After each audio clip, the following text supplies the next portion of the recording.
Hey guys, how's it going? Kripp here, recording this right after I just finished my full day Artifact stream. It wasn't exactly the launch, but it was kind of like the launch. It was the launch for me. I got to play. I was in closed beta, but I didn't really get a chance to play very much because, well, I have a really busy life, as it turns out, doing 2 videos a day. Yes, Rania does all the editing and a lot of the setup, still with the ideas, still with the streaming, still got to keep up with all the different games that I play, all the different communities involved in the games that I play. There's a lot to do. I'd never imagined I'd actually do okay in Artifact on my first day of play because the people I'm up against have been playing, countless hours and countless days. I don't know how many hours I racked in over my closed beta experience, but it was nowhere near what I've been hearing from most other players. So was pretty happy with that. I actually won the majority of my games today, in fact. It was the launch for the closed beta players. People who had like the beta access are getting access, I think, in like one day of when you guys are watching this video. And the public can actually purchase Artifact. Yes, it's not a free-to-play game. You can purchase Artifact from Steam. I believe on the 28th it is, so that's when you can play for the first time. Overall, my experience today, it didn't like blow me away or anything, but it was better than I expected. There were more play modes than I had experienced in closed beta, and yes, it sounds kind of dumb, but not having all the cards, I actually had to push my deck building capabilities, so that was kind of fun. Part that really sucked for me was not finding matches. There's just like almost nobody with access right now. Yeah.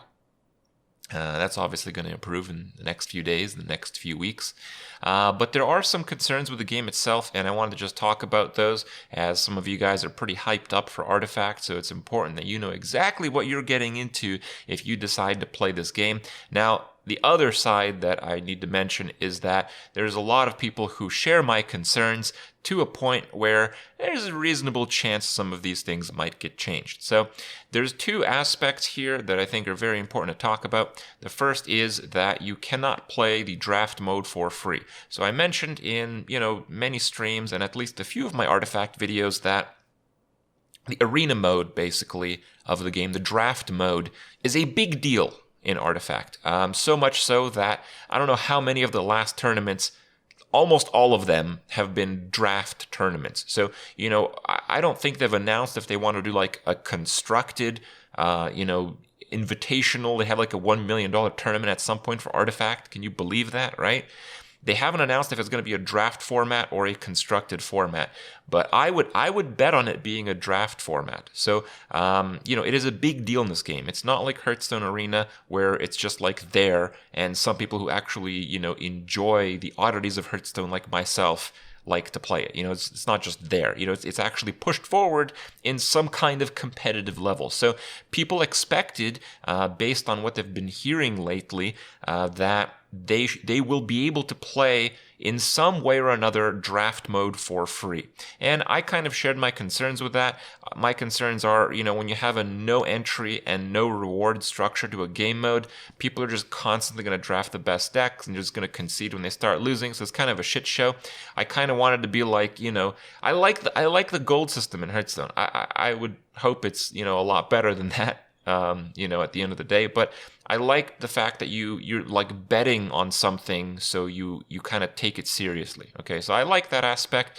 Not exactly the degree that they have it in the game, which is basically like pay $1 for a ticket, and if you don't do well, like ever, well, you're paying $1 to play, draft every single time, which kind of sucks.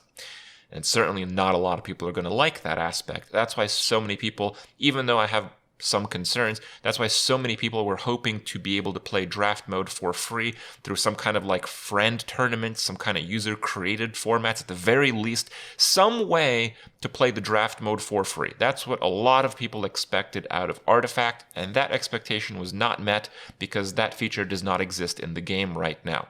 And the core of the reason why people expected this out of Artifact is, people who've been playing Artifact in closed beta, like a hell of a lot of these guys are like pro Hearthstone players, or at some point were pro Hearthstone players, or like pro Magic players. They're basically guys that, sit at home and don't even produce YouTube content. They just play a game competitively for like, 8, 10, 12 hours a day.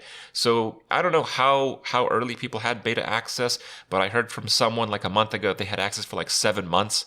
So people like that have a healthy amount of experience playing the game. Yes, it's changed over time. Yes, it's very different, the learning curve of when you have no idea what you're doing versus when everyone's playing the game and sharing their insights on the game. Still, people expected that they could catch up for free, as people who had closed beta access were basically playing and learning the draft mode, which again is not a joke format in Artifact. They were learning that for a long period of time, also for free. So people expected to kind of have the same playing field. Yes, it kind of sucks that, some people had been playing the game for so long, and they have all this experience, and it's almost impossible to compete with these guys when it comes to the early big tournaments. But still, people expected to invest their time in learning the game and not have to actually pay for each time that they invest their time, which is why people are actually quite upset that they don't have a free draft mode in the game. Perfectly understandable, right? Okay, the other big concern, certainly one that kind of screwed me pretty hard. So I spent like $300 on packs, and before I ended up doing the stream, I came up with just 2 decks. It took me like over an hour and a half to come up with 2 decks. I really tried to come up with 2 decks that were just really good, that were based on things that really worked for me in the closed beta on accounts that had all the cards. And I'm like, well, I'm going to spend like $300. I'm going to get at least, like I made 2 decks. I'm probably going to get, I would imagine, most of, if not all of, one of the 2 decks, right? No, wrong, actually. I got 0 combo pieces. They're both kind of like combo decks. One is kind of like a hero killing zoo based combo deck that leverages the gold that you make, but it's still a combo deck because ultimately you get all that gold to get a specific weapon called Horn of the Alpha. Well, I got 0 of those. And the other deck was kind of like a blue deck with, different variations, and you use the Incarnate, which is a 9-cost rare card, and you need at least a couple of those, and you need a couple of a different item to kind of keep your tower alive. Well, I didn't get either of those cards any copies. So basically, I was really looking forward to playing some of these decks, and even though I spent a lot of money buying the packs, I couldn't play these decks because they got 0 of the important cards in them. I couldn't even play a bad version of the deck because the decks literally rely on those cards. And yeah, obviously there's, I still made really good decks at the end of the day, but still, that seemed kind of crazy to me. And a large part of that problem is when you're opening packs right now, you get a lot of the cards that are in your starter set. So this creates the issue. It's like, why are we getting these cards, right? Like, I got like 8 Svens, and Sven is included in the starter pack. And if you have multiple copies of a hero, you can still only use 1 copy of the hero in any deck. You can't use multiple copies of the same hero. You can in draft mode, but we're talking about constructed right now. So, why are these cards actually part of the packs? That sucks. I ended up not getting like any of the cards I actually wanted. Still, I got some good decks, so don't get me wrong. I still got a large number of very powerful cards and all that. But I was really looking forward to getting some cards, and I got none of them. 0. Not even 1 copy of any of them, right? So that's kind of crazy to me. And again, a large problem of that is because all of these packs are filled with cards that you get from the 2 starting decks that you just get for buying Artifact. And, the open market card auction house, whatever, that's coming out on like the 28th, I believe it is, when people can actually buy the game. I don't imagine additional copies of heroes, which you can only have 1 of, that everyone has, are going to be sold, let alone any of the starter cards, because they're all generally common, and, well, everyone who's opened any number of packs typically has a few extras, right? So the economy, kind of from the fact that you can get duplicate cards that you have in your starter bundles, it just kind of sucks. The idea, I think, is that the starter bundles change when new sets come out later on, but like, come on. That's never going to be offset. I think one solution to this that's pretty clear is just not to have them in the packs. And maybe Maybe for the starter cards, if you have the maximum allowed playable copies, you just don't get them from packs anymore. I think that's the best solution. Second best solution, which is a bit more of a long-term / whale solution, is why don't you come up with like golden cards or something, like foil cards? Maybe if you have 10 copies of one card, you can like mash them up together and create a golden version of them. So, you know, obviously not everyone's going to save 10 copies of Sven or something dumb like that, but it'll actually create some market on the card auction house at some point, so people who have duplicates of these cards can actually sell them to someone else. Probably not for very much, but they could. And the fact they could gives them some value as opposed to zero value. So that's what's up. Nonetheless, I had a pretty good time playing the game. I think I'll have a lot more fun when there's a lot more people playing it. So if you're still interested, keep active. Come check out the streams.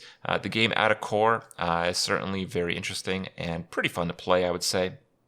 So check it out. Enjoy the video if you still want to learn and see what's up with Artifact. And I'll see you guys tomorrow. At like 5 seconds, I'm going to launch it and you guys can like hear some music. We're doing the tutorial. Today's stream is about learning about Artifact together. That's the goal, all right? And maybe we'll get a few interesting wins. All right, we launching, boys, we launching. Oh! Okay, hold on. All right, here we go. This is the starter deck here. Match 1 of 2. Okay, I haven't done this. I played through it a little bit. It's very, very early tutorial stuff. So this is 1 of 2 decks that are the free ones that you get when you buy Artifact. Most of these cards are like middle tier. They're not bad, but they're not like that good.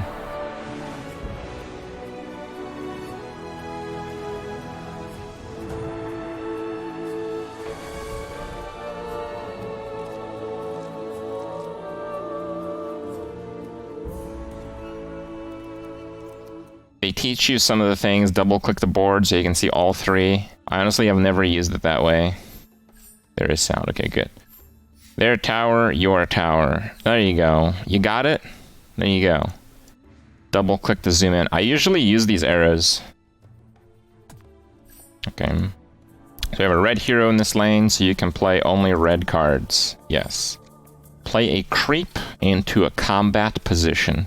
Alright, so here we have Bronze Legionnaire. We have 3 mana on this tower. It's covered up by their tooltip. But we can play it here or here. There actually is a better play. So if we do it here, the arrow is going to be 50% forward, 25% to the left, which will adjust forward, and 25% to the right. But his guy is going to die anyway. So if we want a chance to make really sure that his guy is going to die, then we can play it there. But it's the tutorial. It's not going to happen. If we play it here, it's 50% forward, 25% right, which adjusts forward, and 25% it kills this creep. So it's a win more play because we go wider. So I think to the right, it's a little bit better. So there's a lot of these little things that you're going to pick up on, and you're going to see a pretty big net in the difference of your power. Okay, so we do that. He goes first. You see up here, he has initiative. So the opponent's going to go first. So he goes first and he lightning strikes my tower, which is like smorking me down, which is honestly terrible. Yes, he played 6 damage to my tower. I can review the card played. 6 damage to the enemy tower. Yes, so good. Okay, I did that already. Do I have to click on it? Combat phase shows how much damage each unit will receive in combat. Yes. The combat preview shows that this unit will die in combat. Yes, that's what happens. So this is a pretty good example of cleave damage. So Sven here. Sven has plus X cleave, where X equal to half his attack. That rounds down. So his cleave is 2 right now, because his attack is 5. So that's just his ability. Most things don't cleave. So the reason this is dying is because it takes 2 cleave damage and 2 from that guy. Alright. So now we have another Bronze Legionnaire to play. We have a red hero, so it's the only card we can play. So we can play it here, which again, 75% chance will go straight, and 25% chance will kill this thing that dies anyway. But if we play it here, 75% straight, 25% chance will kill his hero, which is typically, but not always, but it's typically a good thing. So typically we're gonna try to kill his hero. I think the arrows are actually rigged. because it's the tutorial, but nonetheless. Lane 3, we have no red heroes, we have no red cards, we only have green cards, but you start with 3 mana, and each of our cards cost 4. So, if you guys remember, I told you guys any card that costs less than 3 mana has a premium attached to it, because that means you can play it on the first turn. Remember? You remember? So we pass here. The opponent passed first, though, so we still don't get to go first. Okay, so this is the shop. Your opponent gets to know how much gold you have. Okay, so right now I have 6 gold, and if I spend, let's say, 3 of it, he will know that I either bought the potion slot, the traveler's cloak, the short sword, or the light armor garbage. Okay, so you can kind of infer how much your opponent's bought in terms of items. Typically. Not always, but typically. This item here on the left is a completely random item at all times.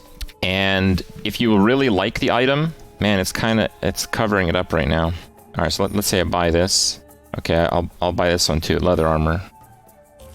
Okay, nice. Okay, I'm gonna click that off. Okay, well, underneath this menu, there's a hold for 1 gold, which locks this item so the next time you see the shop at the end of next round, you get this exact item. Otherwise, you get another completely random item. There's 2 reasons why you want to do that. One is you want this item next turn, or you want to throw off the total amount of gold that you spend so your opponent doesn't understand what you bought.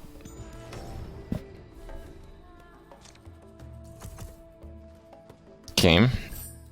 So this is the 4th hero. So the first 3 heroes that are in play right now, based on how you build the deck, you choose which 3 start in play. The 4th one in your deck is the first one that you deploy on the second turn. So it's this guy.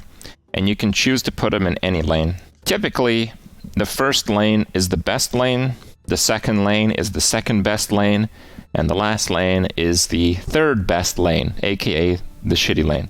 The reason is, there are cards that can be used to impact other lanes, but if you're like in the 3rd lane and you use a card that impacts the 1st lane, that's on the next turn, essentially. Like, if you have a hero in the 1st lane who can kill like this, you basically skip your opponent's 2nd lane turn, because he won't have a hero when the 2nd lane begins.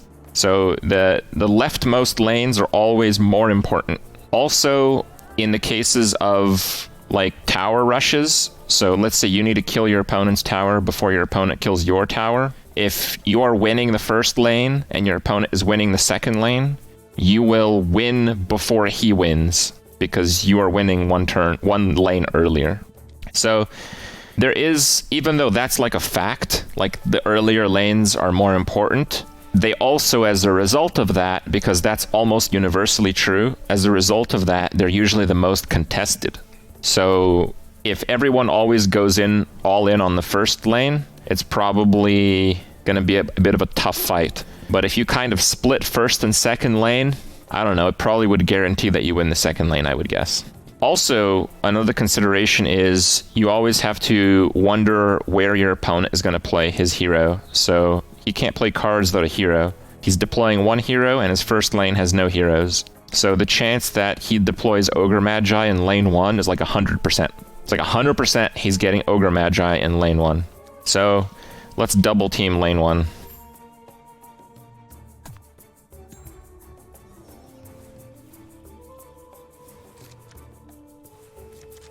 Okay. So lane 1 begins. My opponent has initiative because he passed first in the final lane. He's lightning striking me again. Why'd you offlane the Lycan? When you put a hero in a lane, it's a random position. It's total energy. Yes, the mana goes up each turn. So last turn we had 4 mana. Last turn we had 3 mana, and now we have 4. So turn 1 is 3 mana, turn 2 is 4, turn 3 5, so on. So right now it's telling you the difference between the cards. Oh, I don't get it. Is this like a Dota joke? Okay, yeah, this went over my head, guys. I don't play Dota. Sorry. What that last tooltip said is the icon here. So like this thing. This means it's a creep. This like skull-looking thing. This means it's a spell. This is like a health item. This is an armor item. So you can kind of tell what the hand is without looking at the cards. But like, not really. It's probably going to take you guys a while until you actually know all the cards by name. I hardly know all the cards by name. I know all the cards in the constructed decks that I've played by name, but I haven't played a lot of the mediocre cards enough to know them by name. Okay, so what do we want to do here? Our opponent is playing blue-black, 3 blue heroes. So probably what we want to do is just constantly kill his heroes to deny him playing cards. So what we're going to want to do is play the Selfish Cleric on the right here to have a 25% chance to kill the Ogre Magi. Sounds good? Allies have 1 armor. Sounds pretty good to me. By helping myself, I'm helping all. He's just constantly lightning striking me. So right now I am able to play these items. Basically, if you look at a hero card in the game here, this is the weapon slot, this is the armor slot, this is the health slot. You basically put things in those slots. You can't have 2 weapons. If you put a weapon, it overwrites the old weapon. You can't do that. One thing to consider is that my opponent has no mana, and he didn't kill anything last turn, so he literally can't play anything. So if I do play an item right now, I will lose initiative in the next lane. That's pretty important. So the question is, do I really need items in this lane right now? And the answer is no. So I'm going to not play items so I can go first in the next lane. Again, this is like the small incremental advantages. That's how you're going to win a lot right now. Always need items? No. Okay, so this has 1. Can I kill anything? Not really. Well, he has no creep. He's going to lose his hero probably. I can pass in order to go first on the next lane. Let's take a look at the next lane. So the next lane, the guy also has 1. Modify allied creeps. The question is it worth it to give up this turn in order to go first here? This thing has 1 health, so I actually think I need an item there. He has a black hero, so he can probably kill it. So I am actually gonna pass this turn as well, just so I could go first on the next turn. That's fine. I can choose to play if I want, but I really don't want to play. I want to kill his hero. I want to maintain the board. And this only has 1 health and he's playing black. So what I'm going to do is I'm going to open up with a health item to go to 5. Okay, he passed. So him passing means I can play any number of cards I want and I won't like lose anything because I already am going second in the next lane. So let's do that. Let's give that guy armor. Let's give him another armor. I won't shy from battle. Oh, was he dead anyway? He was dead anyway. Oh, that was pretty dumb. Okay, I'm dumb. Okay, so that's what you don't want to do. Still dead. Yeah, the guy did 2 extra to hero, so he doing 9. We couldn't prevent 9, so that was pretty hopeless. But I think playing the creep there was still pretty good. We get to play a red hero wherever we want now. We have 14 gold. Fine, let's just buy some items. Whatever. But you see, this item is different. And it's Horn of the Alpha, which is pretty sick. This is like one of the most... It probably is the most OP item in the game overall, but it's probably like the most expensive. I don't really feel like holding it though. So if we want to actually play cards in the final lane, we have to play this in the last lane. And I think we want to do that.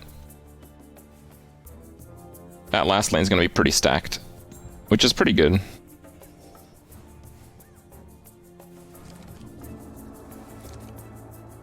You can see all the different arrows. So that arrow went left, but there's nothing left, so he goes straight.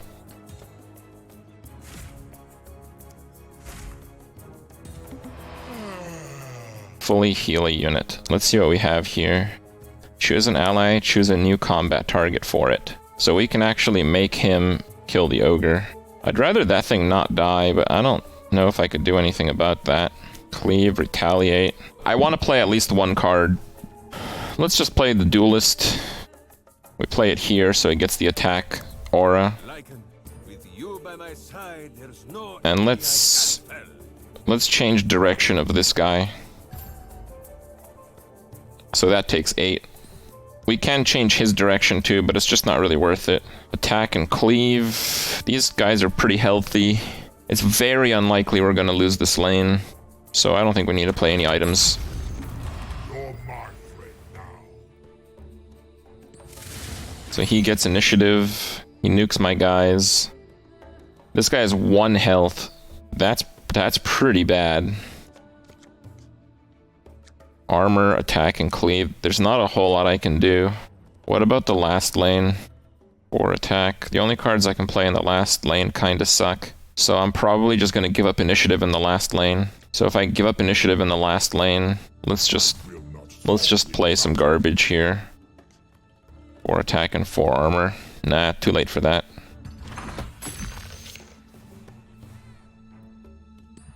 Vegan -2 initiative. Yeah, it doesn't work that way, bro. Here, nothing's really worth playing. Nope. Nothing's really worth playing. So we're gonna give up initiative here. Oh wait, did he give up initiative first? Damn it. Okay, that kind of sucks. We got 8 gold. I mean, +4 health, or heal for 6. I'd rather just have 4 health permanently. 1 armor. I think I'd rather just heal for 6, actually. I think I can get that. I'm gonna hold the shield of Aquila, whatever.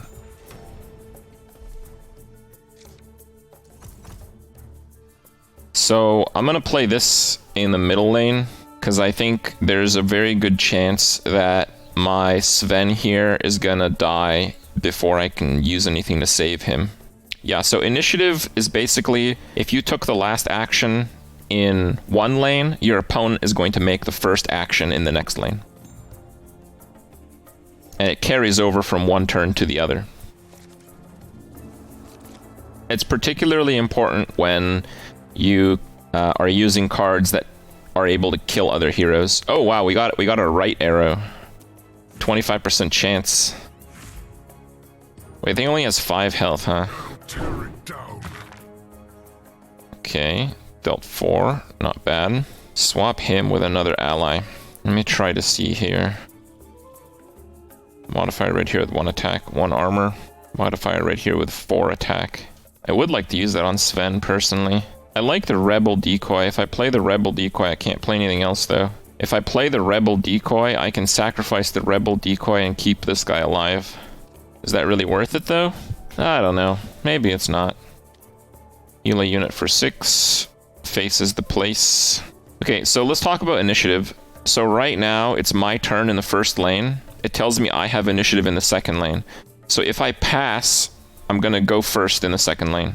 If I play a card and my opponent passes, he's gonna go first in the second lane. It might be very difficult to keep Sven alive. So there's actually a lot of value in passing here. So I am actually gonna pass. That's a problem. Okay, now I have to change course. Because him playing a card in front of my guy automatically changes the trajectory. To kill that, I have to cleave it, is probably the best way to do it. Can't get paid if you're dead. Playing an armor. Modifying Kripp with 2 attack and 1 armor. Is that worth it? I'll get the kill. That'll be stronger. I'm gonna do it. Until they are destroyed. Okay, so he passed. So there's nothing I can do right now to go first in the next lane. So I might as well play these potions.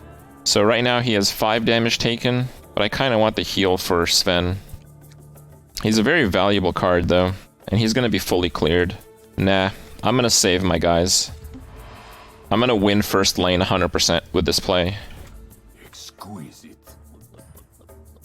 There's just no chance I'm losing this lane anymore. I have 3 very strong guys. Here there's a very good chance that Sven's gonna go down. I played an improvement. Ignite. Yes, okay. Oh, I have to click on it? Okay, I clicked on it. He played it in that lane. So from this lane, he played Ignite in the last lane. See, it can be played anywhere, cross lane. Okay. So Sven is alive. There's not a lot I could do, though. How important is initiative in this lane? So I'm going to win the first lane, But I can't really stack up the first lane 100%. I still probably have to win either the middle lane or the last lane. So I basically have to decide which lane do we want to win. Do we want to try to win the middle lane, or do we want to try to win the final lane? We have 2 heroes in this one, but this guy's going to have trouble staying alive. I can try to get a health item and keep him alive here. I'm going to try to do that.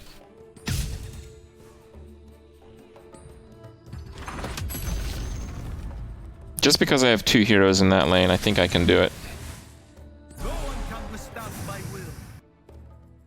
Give a hero and its ally neighbors -2 armor this round.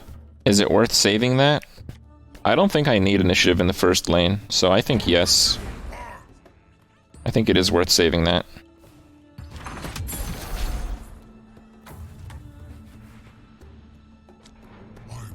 I still have more cards in my hand than I can play in one turn. So the question is really, do I need to go first in the next round in lane 1? And I think the answer to that is no. So that's why we made that play.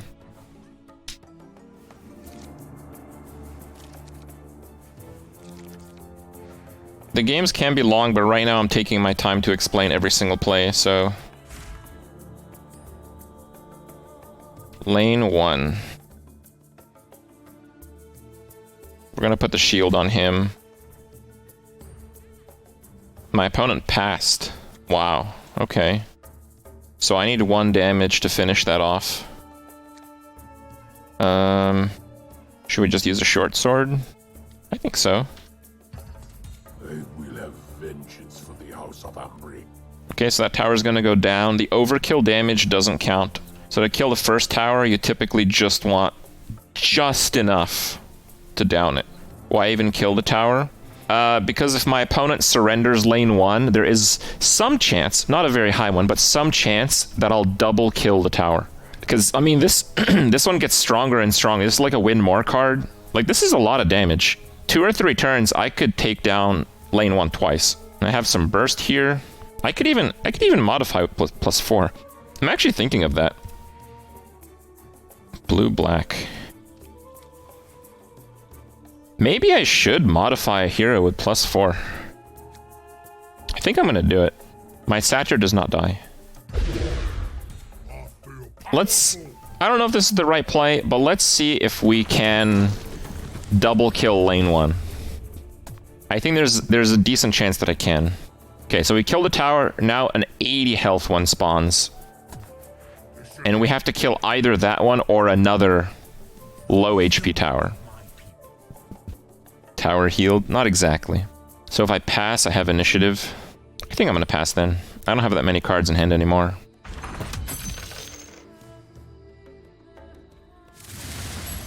Death welcomes you. I had close to lethal in that last lane. I think modifying this with -2 attack is probably good. No, it's not, because that will die to the ignite at the start of next turn. Since my hand is pretty light, I think I'm just gonna let this slide as well.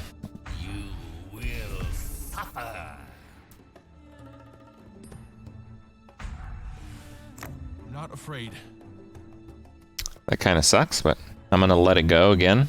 I will watch your body writhe. Heartstopper aura in that position is pretty useless. So it looks like my opponent is stacking up the last lane. So the main decision that we have right now is, do we want to try to double kill the first tower or finish off the second one? Since it's at 13, I think we want to finish off the second one. Deal 6 damage to equipped heroes, enemy neighbors, and condemn equipped hero. Ugh, I don't think I want that. Fine, let's draw a card, I guess.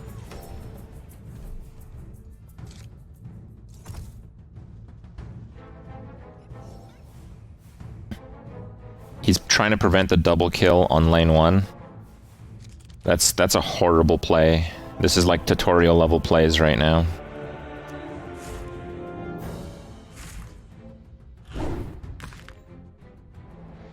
Okay, so our goal is to win that lane. So how do we do that? There's no doubt that he's going to play some cards here.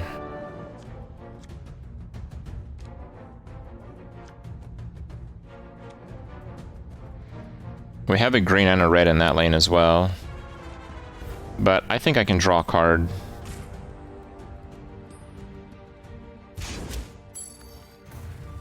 Yeah, I don't think we're gonna make it to that one. I'm gonna pass here. That's fine. He's losing all 3 of those. Those melee creep are not gonna matter. Too easy. That kind of sucks, but it still won't really matter. I'll take the trade. This isn't over yet. Still doesn't matter.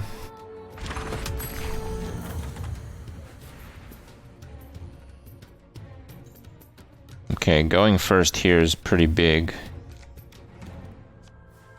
Let me see if there's anything I can do to save this from potentially dying. No, there's nothing I can do to give health to anything, but I could play a red card first. Oh, but the red cards only modify... Okay, well that doesn't work very well then. Oh, I have to play it there.